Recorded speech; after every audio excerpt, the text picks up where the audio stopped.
नमस्कार बच्चों, आज अपन लोग 12th क्लास की एक्सरसाइज 3.1 यानी मैट्रिक्स की एक्सरसाइज डिस्कस करेंगे। अपन लोग ने मैट्रिक्स के 3 वीडियो पढ़ रखे हैं, तो आज अपन लोग एक्सरसाइज 3.1 डिस्कस होगी, है ना। एनसीईआरटी की एक्सरसाइज है, तो उसमें क्वेश्चन नंबर पहला क्या है वो ज़रा देखते हैं, है ना। क्वेश्चन नंबर जो पहला है वो आपका है, तो ये एक मैट्रिक्स गिवन होगी, ठीक है ना। एक मैट्रिक्स है आपकी, in the matrix A is equal to given है आपका 2 5 19 -7, है ना। 35 माइनस का 2 5/2, ओके। और 12 अगला है आपका √3 1 -5 और 70, है ना। ये आपकी मैट्रिक्स है, और उसमें पहले पार्ट में पूछा गया है कि आपको the order of the matrix, यानी आपको बताना है ऑर्डर, है ना। तो ऑर्डर देखने के लिए अपन लोगों को क्या करना है कि देखो इसकी कितनी रो हैं। हॉरिजॉन्टल जो होते हैं ये आपकी क्या होती हैं, रो, और जो वर्टिकल होते हैं ये आपके होते हैं कॉलम। क्या होते हैं, कॉलम। तो देखो 1 2 3 3 रो हैं, कॉलम 1 2 3 4, है ना। तो अपन लोग लिखते थे I क्रॉस J, जिसको N क्रॉस N भी बोलते थे। तो रो आपकी कितनी है बेटा, रो टोटल 1 2 3 यानी 3 रो, और N बोले तो कॉलम कितनी है 4। तो ऑर्डर आपका हो गया, लिख लें order is equal to 3 cross 4 order है ना, इस मैट्रिक्स का। तो पहला पार्ट आपका डिस्कस हो गया, जो ऑर्डर निकलेगा उसका वो 3 क्रॉस 4 का है ना। सेकेंड पार्ट आपसे पूछा गया है, the number of the elements, यानी the number of the elements, है ना। एलिमेंट्स की बात करें तो आपका ऑर्डर कितना था, 3 क्रॉस 4 का ऑर्डर था। तो किसी भी मैट्रिक्स के नंबर ऑफ एलिमेंट उतने ही होते हैं जितने ऑर्डर का मल्टीप्लाई होगा वही आपके एलिमेंट होंगे, है ना। तो मल्टीप्लाई कितना हो गया, 3 और 4 का 12। तो नंबर ऑफ एलिमेंट कितने हो गए आपके, टोटल 12। चाहे तो आप गिन भी सकते हैं 1 2 3 4 5 6 7 8 9 10 11 12, तो टोटल 12 ही है ना। अब बात करते हैं इसके थर्ड पार्ट का, राइट द एलिमेंट। अच्छा, उसमें एलिमेंट पूछा गया है, क्या क्या लिखना है, A13 A21 ऐसे एलिमेंट लिखने हैं आपको, ओके। एलिमेंट लिखने हैं, तो देखो जरा क्या क्या लिखना है वो जरा देखना है कि A13 निकालना, थर्ड पार्ट है इसका। A13 निकालना है आपको, और A21 निकालना है, ओके। A33 निकालना है, ओके। A24 निकालना है, देन A23 निकालना है, ओके। ये 5 आपको एलिमेंट निकालने हैं। तो देखो अपन लोग ने जब मैट्रिक्स का पहला वीडियो पढ़ा था तो उसमें लिखा था मैंने A11 A12 A13 और डॉट डॉट ऐसे चलते रहे। फिर दूसरा वाला जब रो आया तो A21 A22 और A23 ऐसे चलता रहा। फिर जब तीसरी रो आई तो A31 A32 ऐसे चला। अब अगर चौथी रो होगी तो A41 होगा, है ना। अब देखो इसमें आपके A13 है, यानी पहला A1 का ये क्या है आपका, 1 की जगह है आपका रो, और 3 की जगह है आपका कॉलम। तो फर्स्ट रो और थर्ड कॉलम, यानी फर्स्ट रो तो ये है, उसका थर्ड कॉलम देखो, फर्स्ट रो तो यही है, उसका थर्ड कॉलम 1 2 3 यानी ये। तो यानी इसकी जगह क्या आएगा आपका, A13 जो आएगा वो आएगा 90। यानी कह सकते हैं अपन लोग, क्या कह सकते हैं कि पहली रो का तीसरा एलिमेंट, कितना है, पहली रो का तीसरा एलिमेंट 19 है। अब देखो दूसरी रो का पहला एलिमेंट यानी 2 आ गया ना, तो यानी दूसरा रो और पहला एलिमेंट, तो दूसरा रो और पहला एलिमेंट कितना है इसका, 35 हो गया, ओके। इधर देखो तीसरी रो और थर्ड एलिमेंट, यानी तीसरी रो ये और थर्ड एलिमेंट कितना हुआ, 1 2 3 यानी ये। तो इसकी जगह कितना आएगा, -5। ऐसे ही इसमें देखें आप लोग 1 2 4 है ना, तो दूसरा रो और चौथा एलिमेंट, दूसरा रो ये और चौथा एलिमेंट कितना हुआ 12, ओके। ऐसे ही दूसरा रो और थर्ड एलिमेंट, तो बोले तो 5/2। तो ये आपका पहला क्वेश्चन डन हो गया, है ना। आई होप ये क्वेश्चन आपके समझ में आया होगा। अब बात करते हैं सेकंड क्वेश्चन की। सेकंड क्वेश्चन है, इफ ए मैट्रिक्स है 24 एलिमेंट, एक मैट्रिक्स है उसमें 24 एलिमेंट दे रखे हैं बच्चों, है ना। 24 एलिमेंट दे रखे हैं, तो आपको क्या बताना है, आपको बताना है नंबर ऑफ पॉसिबल मैट्रिक्स, यानी क्या क्या आपकी मैट्रिक्स बन सकती हैं वो आपको बताना है। तो देखिए आपको 24 एलिमेंट दे रखे हैं, यानी कोई मैट्रिक्स है आपकी, उसमें कितने एलिमेंट हैं, नंबर ऑफ एलिमेंट कितने हैं, नंबर ऑफ एलिमेंट्स जो हैं वो आपके हैं कितने बेटा 24। अगर 24 है तो क्या क्या इसके मैट्रिक्स बन सकती है वो जरा देखते हैं। तो मैट्रिक्स आपको पता है नंबर ऑफ पॉसिबल मैट्रिक्स बन सकती हैं। पहली कि एक तो 24 इंटू 1 और 1 इंटू 24। इसका मतलब क्या हुआ कि 24 इंटू 1 का मतलब हुआ है कि 24 तो आपकी रो हो गई और इतने तो कॉलम हो गए, है ना, यानी 24 रो और एक कॉलम। ओके, दूसरा इसकी कंडीशन क्या है कि 1 रो और क्या बेटा 1 रो और 24 कॉलम। एक तो ये कंडीशन बन सकती है, यानी कुल मिला के आपको 24 के एक तो ये दो मैट्रिक्स बन सकती हैं, एक और दो, यानी 24 तो रो हो और एक कॉलम हो, एक कॉलम हो 24 सॉरी एक रो हो और 24 कॉलम हो। दूसरी कंडीशन क्या हो सकती है आपकी, हो सकता है कि 12 इंटू 2 की मैट्रिक्स बन जाए और 2 इंटू 12 की भी बन जाए, यानी 24 क्या है 12 क्या है आपकी रो और 2 क्या है कॉलम, 2 क्या है रो और 12 क्या है कॉलम। हो सकता है वो 6 इंटू 4 की बना दे और 4 इंटू 6 की बना दी। सर आप ये ऐसे क्यों ले रहे हैं, क्योंकि आपको पता है किसी मैट्रिक्स में एलिमेंट उतने ही होते हैं जितने उसके ऑर्डर होता है। तो देखो 6 इंटू 12 हो गया, 6 इंटू 4 यानी 24 हुआ, तो इतने ही एलिमेंट हैं। इसमें भी देखो जब 12 और 2 का मल्टीप्लाई कराएंगे तो फिर से 24 आएगा, इसमें भी आपको 24 आ रहा है इधर से। और क्या क्या पॉसिबिलिटी हो सकती है, एक और पॉसिबिलिटी हो सकता है 8 इंटू 3 या 3 इंटू 8। इसकी भी यानी 8 आपकी रो हो जाए, 3 कॉलम हो जाए, 3 रो हो जाए और 8 कॉलम हो जाए। इसके अलावा कोई भी आपका कोई ऐसा फैक्टर है जो 24 बना दे आप लोगों के लिए, नहीं ना। तो देखो कितनी नंबर ऑफ मैट्रिक्स बन सकती हैं, 1 2 3 4 5 6 7 8 मैट्रिक्स बन सकती हैं, है ना। तो पहला पार्ट ये था इसमें। और दूसरे क्वेश्चन में एक और था कि what if it has 13 element, यानी अब आपको मान लो एक मैट्रिक्स दे रखी है उसमें 13 एलिमेंट हैं, कितने 13 एलिमेंट। तो नंबर ऑफ मैट्रिक्स क्या बन सकती हैं, 1 इंटू 3 या 13 इंटू 1। इसके अलावा कोई ऐसा फैक्टर है जो 13 यानी 13 कैसा नंबर है आपका प्राइम नंबर है, तो इसका या तो 13 खुद ही एक फैक्टर होगा या एक होगा, यानी 13 इटसेल्फ या 1, है ना। तो इसके अलावा आपका कोई मैट्रिक्स नहीं बन सकती है। तो इसके नंबर ऑफ मैट्रिक्स कितने हो जाएंगे 2, और इसके लिए 24 के लिए आपकी कितने हो जाएंगे नंबर ऑफ एलिमेंट 8। ओके, ऐसे ही आपका थर्ड क्वेश्चन है, if A matrix has 18 element. देखो क्वेश्चन नंबर जो आपका 13 है थर्ड है, वो क्या कह रहा है, पहली क्वेश्चन नंबर सेकंड में कितने थे आपके 24 थे, इस बार 18 थे। तो 18 के लिए क्या क्या करना है, क्या क्या पॉसिबिलिटी हो सकती है वो जरा देखें। 18 है तो हो सकता है कि पहली पॉसिबिलिटी आपकी हो 18 इंटू 1 या 1 इंटू 18, ठीक है ना। सेकेंड कंडीशन में आपका जाएगा 9 इंटू 2 या 2 इंटू 9। थर्ड कंडीशन में आपका जाएगा 3 इंटू 6 या 6 इंटू 3। इसके अलावा कोई पॉसिबिलिटी नहीं है। तो देखो 2 4 और 2 6, यानी टोटल आपके मैट्रिक्स बनेंगी वो कितनी बनेंगी बेटा 6। ओके, टोटल 6 बनेंगी, आई बात समझ में। तो नंबर ऑफ पॉसिबल मैट्रिक्स कितनी हो जाएंगी 6। तो लिख सकते हैं number of possible matrix 6। Okay, total कितनी बनेंगी 6। अब बात करते हैं, उसमें एक और बात कह रखी है आपकी, वो कह रहा है अगर मैट्रिक्स आपकी एलिमेंट कितने हो 5, अगर 5 एलिमेंट है तो हम कह सकते हैं 5 एलिमेंट है तो इसकी नंबर ऑफ मैट्रिक्स पूछी हुई है। तो नंबर ऑफ मैट्रिक्स क्या क्या हो सकती है, 1 इंटू 5 का हो सकता है या 5 इंटू 1 का हो सकता है। यानी हो सकता है वो फर्स्ट रो हो आपका और 5 कितने हो कॉलम हो, और 5 रो हो और फर्स्ट क्या हो बेटा कॉलम हो। इसके अलावा कोई इसके पॉसिबिलिटी है ही नहीं, क्योंकि 5 इज ए प्राइम नंबर की खासियत क्या है, या तो वो खुद अपने नंबर से कटेगा या 1 से। तो इसके अलावा कोई फैक्टर इसके नहीं हो सकते हैं, ठीक है ना। अब बात करते हैं, आई होप ये क्वेश्चन आपके समझ में आया होगा। क्वेश्चन नंबर 4 की बात करते हैं। क्वेश्चन नंबर 4 क्या कहता है वो जरा देखते हैं। ओके, क्वेश्चन नंबर 4 क्या रखा है, कंट्रैक्ट आपको 2x2 की मैट्रिक्स बनानी है। यानी 2x2 की मैट्रिक्स बनाने के लिए आप लोगों को पता है A11 लेना है, A12 लेना है, A21 लेना है और A22।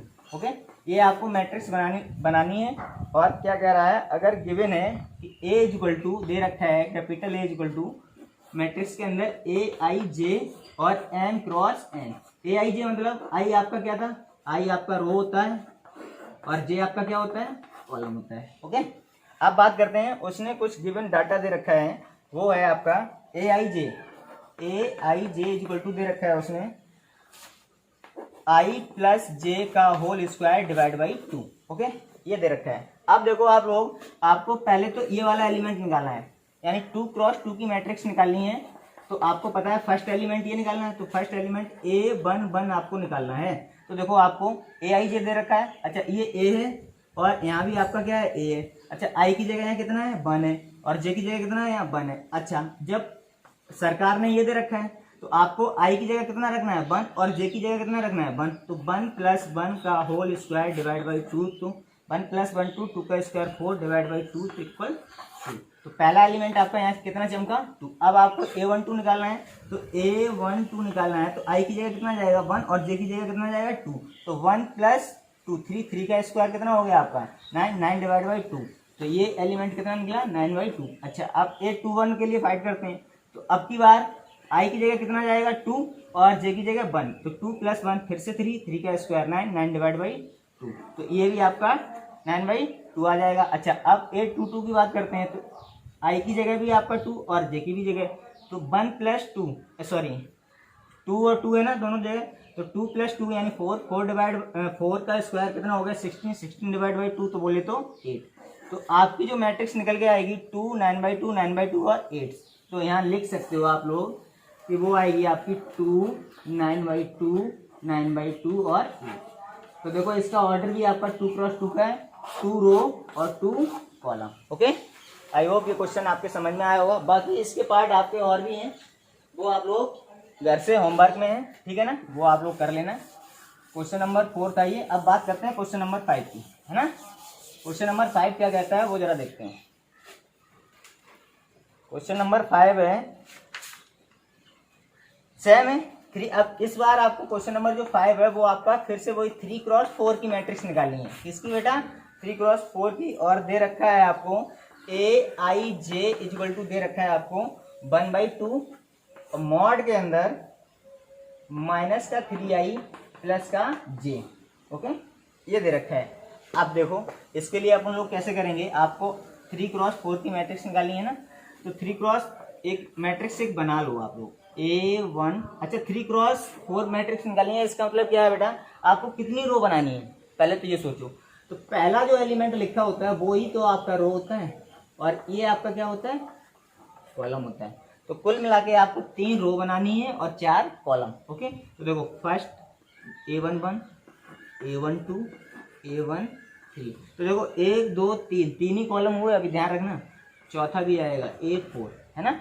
अब ऐसे ही A21 ओके A22 A23 और A24, ऐसे ही आपका निकलेगा A31 A32 A33 और A34 है ना। ये आपका देखो 3 रो बन गई, हाँ या ना। हॉरिजॉन्टल वाली आपकी रो होती हैं और वर्टिकल ये आपके क्या होते हैं बेटा कॉलम होते हैं, ठीक है ना।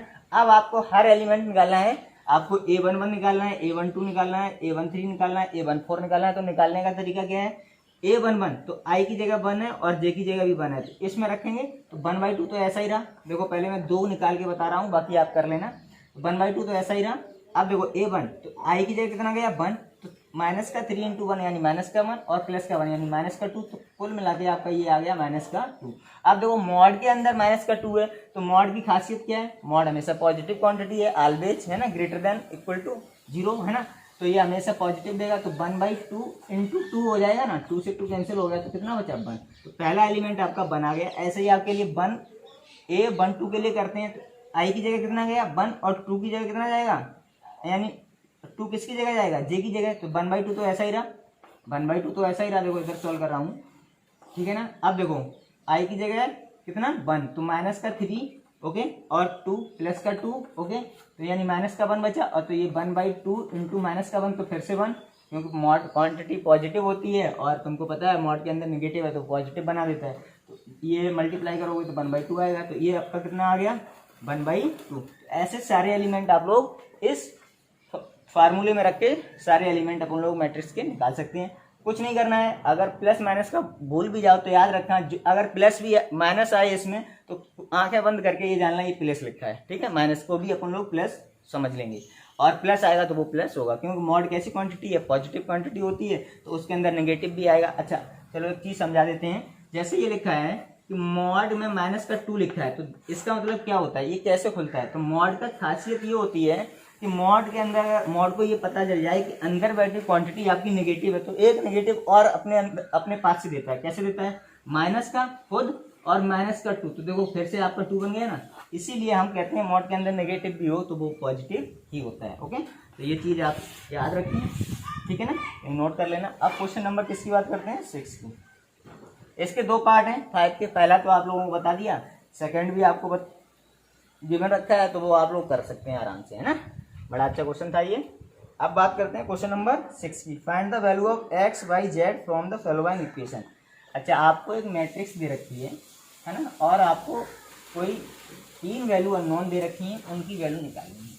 तो आप लोगों को पता हो, है ना, कोई भी मैट्रिक्स आपकी है, जैसे दे रखी है 4 3, ओके, एक्स और 5, है ना, इक्वल में दे रखा है आपको वाई जेड, है ना, और 1 और 5।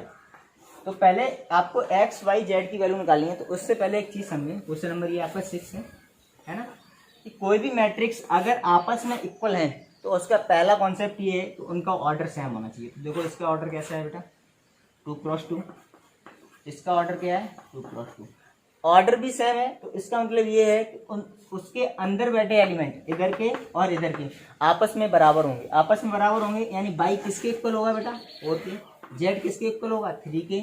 एक्स किसके इक्वल होगा, 1 के। तो देखो बाई इक्वल टू आपका 4 चमक गया, जेड इक्वल टू 3 चमक गया, और एक्स इक्वल टू 1। यही वैल्यू पूछी थी आपकी, निकल गई। सीधा सा कॉन्सेप्ट था कि कोई भी मैट्रिक्स आपस में इक्वल है, यानी आपस में इक्वल जरूर हो सकती हैं जब उनका ऑर्डर सेम हो। अगर ऑर्डर सेम है तो अंदर बैठे एलिमेंट भी कैसे होने चाहिए, इक्वल होते हैं।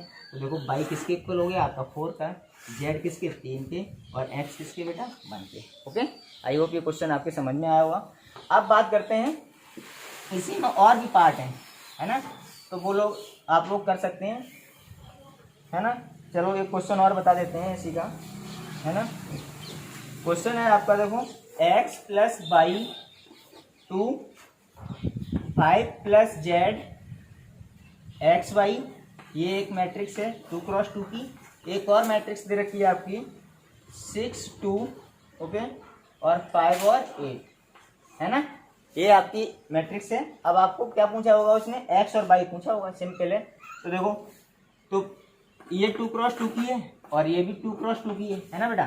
तो इसका मतलब ये एलिमेंट किसके इक्वल हो गया, 6 के। तो X plus Y equal to कितना हो गया, 6, और एक्स और वाई इक्वल कितना, एक्स और वाई किसके इक्वल, अच्छा ये जेड है बेटा, है ना, जेड भी पूछा है। तो एक्स वाई किसके इक्वल हो गया, 8 के। तो ये 8 के इक्वल हो गया, और 5 प्लस जेड इक्वल टू कितने हो गया बेटा, 5 प्लस जेड इक्वल टू 5। तो यहाँ से देखो 5 से 5 कैंसिल, तो जेड इक्वल टू कितना निकलेगा अपना, 0। तो जेड तो क्या आ गया, 0 आ गया। अब आपको क्या निकालना है, एक्स और वाई। तो एक्स और वाई निकालने के लिए तुमको पता है एक्स और वाई की वैल्यू यहाँ रिप्लेस करेंगे।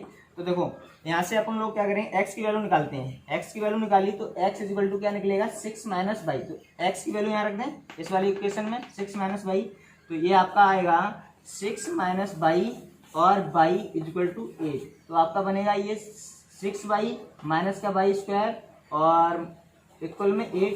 तो देखो इधर से माइनस का वाई स्क्वायर प्लस का 6 वाई और माइनस का 8 इक्वल टू 0। तो देखो ये आपकी क्वाड्रेटिक बन गई, है ना। क्वाड्रेटिक बन गई तो आपकी बाई की वैल्यू 2 निकलेंगी। देखो यहाँ से बाई स्क्वायर नेगेटिव है, पॉजिटिव बनाने के लिए नेगेटिव साइन कॉमन ले लो, तो ये पॉजिटिव हो गया, ये आपका क्या हो गया, नेगेटिव, और ये पॉजिटिव इक्वल टू 0।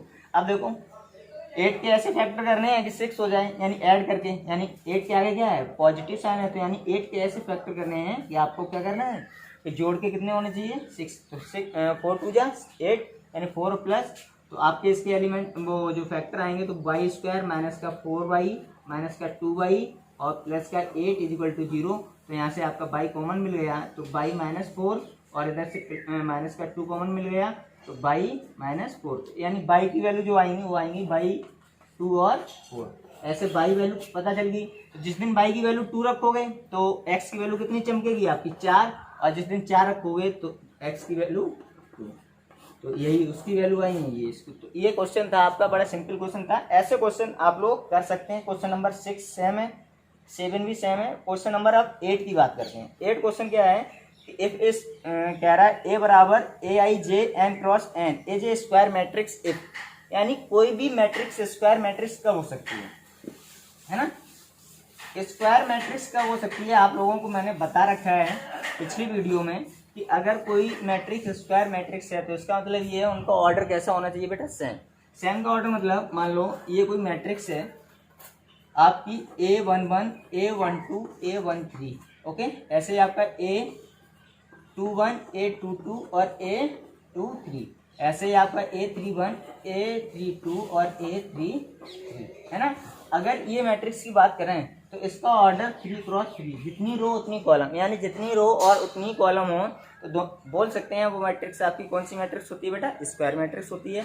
आई बात समझ में। अगर स्क्वायर मैट्रिक्स है तो उनका ऑर्डर कैसा होता है, इक्वल होता है। तो अपन लोगों ने इसको m क्रॉस n नाम दिया था, यानी m किसके इक्वल हो गया, n के। देखो m भैया 3 है, n भी 3 है, तो m इक्वल 3। तो कोई भी मैट्रिक्स अगर स्क्वायर मैट्रिक्स है तो उनका ऑर्डर कैसा होना चाहिए, सेम होना चाहिए। तो हम कह सकते हैं m इक्वल टू n। तो देखो क्वेश्चन नंबर 8 का जो ऑप्शन निकलेगा सी, वो आपका सही है। Which of the given value of x और y of pair of the, अच्छा देखो क्वेश्चन नंबर 9 में भी आपको दो मैट्रिक्स आपस में इक्वल दे रखी है, स्क्वायर मैट्रिक्स है, और अगर स्क्वायर मैट्रिक्स है तो उसके x और y की वैल्यू पूछी गई है, तो आप लोग सॉल्व कर सकते हैं जैसे अपन लोगों ने 6 और 7 क्वेश्चन सॉल्व किए हैं, सेम ऐसे ही है। अच्छा क्वेश्चन नंबर 10 की बात करते हैं, लास्ट क्वेश्चन है इस एक्सरसाइज का। कह रहा था number of all possible matrix of order 3x3 which each entry of 0 और 1 इज, यानी कोई आपको 3x3 की मैट्रिक्स दे रखा है और वो पूछ रहा है पॉसिबल मैट्रिक्स ऑफ ऑर्डर, यानी पॉसिबल मैट्रिक्स पूछ रहा है और एंट्री कह रहा है कितनी है बेटा, एंट्री आपकी दे रखी है कितनी, 0 या 1। तो आपको पता होना चाहिए एंट्री हो चाहे 0 1 हो, 0 2 हो, 0 4 कुछ भी हो, है ना। 0 के साथ कुछ कांस्टेंट दे रखा होगा आपका, 3 4 5 कुछ भी हो, है ना। तो याद करने का तरीका क्या है, एक फार्मूला होता है। अच्छा ये बताइए 3x3 का है तो इसमें टोटल मैट्रिक्स में एलिमेंट कितने हो सकते हैं, 9। हमने बताया जितना ऑर्डर होता है उतने ही एलिमेंट होते हैं। तो ऑर्डर देखो उनका मल्टीपल जो होता है वही ऑर्डर होता है। अच्छा ऑर्डर मान लो आपको लिखा है 6x3, इसका मतलब एलिमेंट कितने होंगे आपके, बोलो जल्दी से। 6x3 का ऑर्डर है और एलिमेंट हमने कहा था इनका मल्टीपल कर दो तो एलिमेंट निकल आएंगे, तो 18 हो गया। अच्छा यहाँ से 3x3 मैट्रिक्स है तो एलिमेंट कितने हो गए, 9। अगर एलिमेंट आपके 9 हो गए हैं तो आप लोगों को पता है आपको क्या निकालना है, नंबर ऑफ पॉसिबल ऑर्डर। तो नंबर ऑफ पॉसिबल ऑर्डर क्या होंगे, वो हो सकते हैं, और एंट्री क्या हो, 0 और 1 हो। कैसे हो सकती है, हो सकता है तुम पहला 0 ले लो, दूसरा 0 और तीसरा भी 0, ये भी 0, ये भी 0, ये भी 0, ये भी 0, ये भी 0 और ये 1, है ना। ऐसे करके, है ना, ऐसे करके आपके कितने एलिमेंट हर बार अब की बार ये 0 हो जाएगा, ये 1 हो जाएगा, ये एक मैट्रिक्स बन जाएगी। अब की बार ये 1 हो जाएगा, बाकी ये 0 हो जाएंगे। तो ऐसे करके कितनी मैट्रिक्स बना सकते हैं, एक तो 0 के लिए हो जाएगा, फिर 1 के लिए हो जाएगा। तो ऐसे आप लोगों को कुछ नहीं करना है, एक फार्मूला होता है 2 की पावर n। n क्या होता है, नंबर ऑफ, है ना, एलिमेंट्स। तो देखो 2 नंबर ऑफ एलिमेंट्स कितनी है, 9, 2 की पावर 9, 2 की पावर 9 का मल्टीप्लाई करेंगे, 2 की पावर 9 का मल्टीप्लाई आपका होता है 512, है ना। तो ये आंसर आ जाएगा सिंपल। आपको अगर पूछा जाए 3x4 की मैट्रिक्स बतानी है और एंट्री वही मान लो 0 और 2 की है, तो आपको पॉसिबल मैट्रिक्स पूछी 12 यानी 2 की पावर 12, तो इतनी आपकी मैट्रिक्स बन जाएगी, खत्म, है ना। तो ये आपके क्वेश्चन सारे हो गए। आप लोग ये होमवर्क में कर लें अच्छे से। अब अपन लोग नेक्स्ट वीडियो में मैट्रिक्स का एडिशन और मल्टीप्लिकेशन पढ़ेंगे, ठीक है ना। तब तक के लिए अब आप अच्छे से पढ़ते रहिए और नमस्कार।